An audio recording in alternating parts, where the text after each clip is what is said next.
तो हम आगे टॉपिक पढ़ रहे हैं डेसिमल एक्सपेंशन का। डेसिमल एक्सपेंशन में हमारे पास में 2 टाइप्स के डेसिमल एक्सपेंशन होते हैं। फर्स्ट होता है टर्मिनेटिंग एंड सेकेंड होता है हमारे पास में नॉन टर्मिनेटिंग।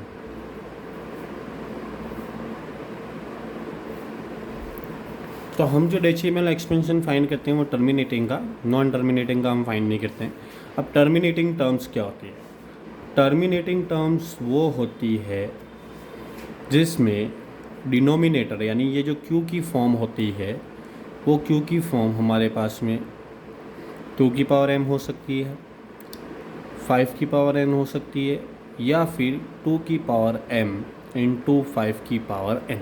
अगर इन तीनों में से कोई भी फॉर्म बन रही है तो वो टर्म हमारे पास में टर्मिनेटिंग होगी। इनके अलावा अगर क्यू की फॉर्म में कोई भी नंबर एक्स्ट्रा आ जाए, जैसे 3 आ गया, या आपके पास में 7 आ गया, या आपके पास में 11 आ गया, अगर इनके अलावा कोई एक्स्ट्रा नंबर आपके पास में मल्टीप्लाई में अगर इनके फैक्टर्स में आ जाए तो वो हमारे पास में नॉन टर्मिनेटिंग टर्म होगी। नॉन टर्मिनेटिंग तो हम कैसे पता लगाएंगे? तो देखिए, सबसे पहले हम चेक करते हैं। जैसे मैंने एक एग्जांपल ले लिया 3/8, इसका आपको डेसिमल एक्सपेंशन फाइंड करना है। तो सबसे पहले हम देखते हैं यहाँ पर हमारे पास में ये जो क्यू की फॉर्म में वैल्यू आ रही है वो 8 आ रहा है। अब हम यहाँ पे 8 के फैक्टर करते हैं। 2 4 टाइम, फिर 2 का डिवाइड 2 टाइम, फिर 2 का डिवाइड 1 टाइम। तो हम देख सकते हैं यहाँ पर 2 का हमने जब डिवाइड दिया तो वो 3 टाइम्स गया, तो हम इसको ऐसे लिख सकते हैं 2 की पावर 3। तो यहाँ पर हमारे पास में जो फंक्शन बन गया वो बन गया 3/2 की पावर 3। तो हम देख सकते हैं इन तीनों में से फर्स्ट फॉर्म हमारे पास में बन रही है 2 की पावर n। इसका मतलब ये जो हो गया हमारे पास में वो टर्मिनेटिंग हो गया।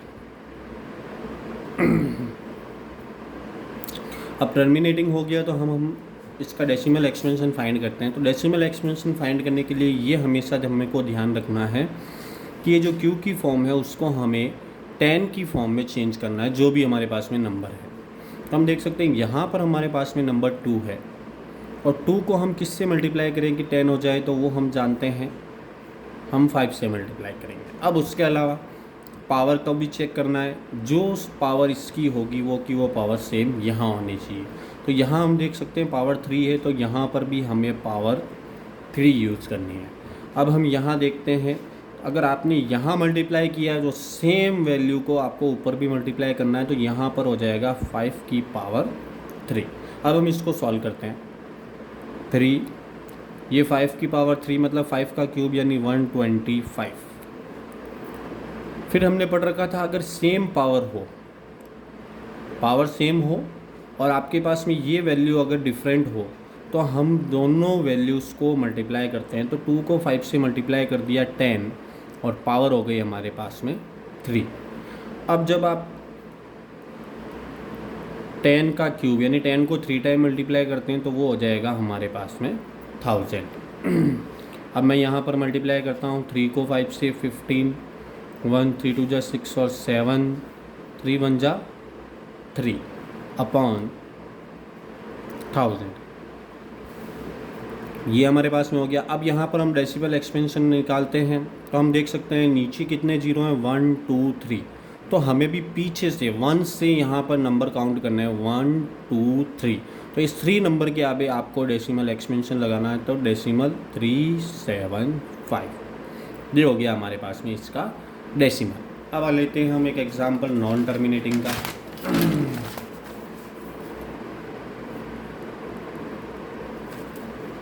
जैसे मैंने ले लिया 2/15।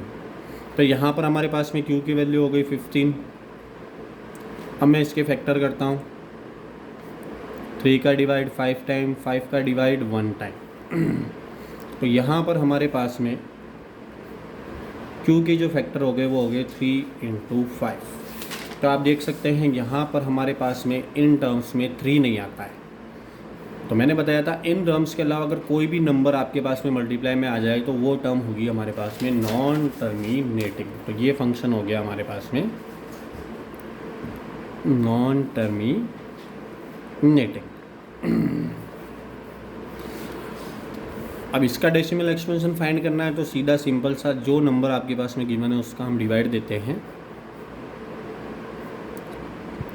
तो 15 का 2 में डिवाइड देना है, डिवाइड नहीं जाता है तो हम यहाँ पे डेसिमल यूज़ करते हैं 10। अब 15 का डिवाइड 1 टाइम, 5 बच गए, फिर हमने 0 कैरी कर दिया। 15 का डिवाइड देंगे 3 टाइम, 45, फिर हम देखेंगे 5 बच गए, फिर 50 हो जाएंगे। तो ये कंडीशन हमारे पास में ऐसे रिपीट होती रहेगी। तो इसका जो डेसिमल एक्सपेंशन होगा वो 1 3 3 3 3 डॉट डॉट डॉट डॉट। तो इसीलिए हम इसको नॉन टर्मिनेटिंग टर्म बोलते हैं। एक एग्जांपल मैं लेता हूँ 6/50। तो यहाँ पे भी हम जब चेक करेंगे तो 15 के जब आप फैक्टर करोगे तो हम देख सकते हैं यहाँ पर फैक्टर हो गए हमारे पास में 3 × 5। अब आप कहोगे कि यहाँ पर 3 × 5 है, इसका मतलब ये नॉन टर्मिनेटिंग टर्म हो गया, but it is the terminating. उसका रीज़न आप देख सकते हैं 3 की टेबल से हम 6 को कैंसिल कर सकते हैं। तो अगर आप किसी की टेबल से अगर कैंसिल कर सकते हो तो आपको पहले उसको कैंसिल करना है। तो जैसे ही मैं यहाँ कैंसिल करता हूँ मेरे पास में टर्म बच जाएगी 2 और अपॉन में बच गया 5। अब यहाँ पे 5 की पावर कुछ नहीं है तो हम उसको 1 से शो कर सकते हैं। तो नीचे जब ये 5 है तो हमारे पास में मैंने यहाँ बताया था 2 की पावर m हो या 5 की पावर n हो, पावर कुछ भी हो सकती है। तो यहाँ पर हमारे पास में नीचे ये टर्म बन रही है, इसका मतलब ये फंक्शन जो हो गया वो क्या हो गया हमारे पास में टर्मिनेटिंग।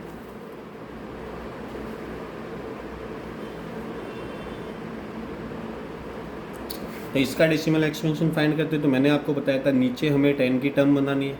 तो 5 को किससे मल्टीप्लाई करेंगे 2 से। अब यहाँ पे पावर 1 थी तो यहाँ पर भी हम 1 लेंगे। जो नंबर हमने यहाँ लिया है वो का वो नंबर हम यहाँ रिपीट करते हैं 2। तो ये हो जाएगा 2 2 जा 4 और अपॉन में हो जाएगा 10। तो हमारे पास में डेसिमल एक्सपेंशन हो गया डेसिमल 4। तो ये हमारे पास में टर्मिनेटिंग, नॉन टर्मिनेटिंग और रूट्स वाले टर्म होमवर्क।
तो इनको आपको सबके डेसिमल एक्सपेंशन फाइंड करने हैं और ये भी शो करना है कि कौन सी टर्म टर्मिनेटिंग है और कौन सी नॉन टर्मिनेटिंग। और इसको हमें प्रूव करना है कि ये जो गिवन नंबर है वो इरेशनल नंबर है।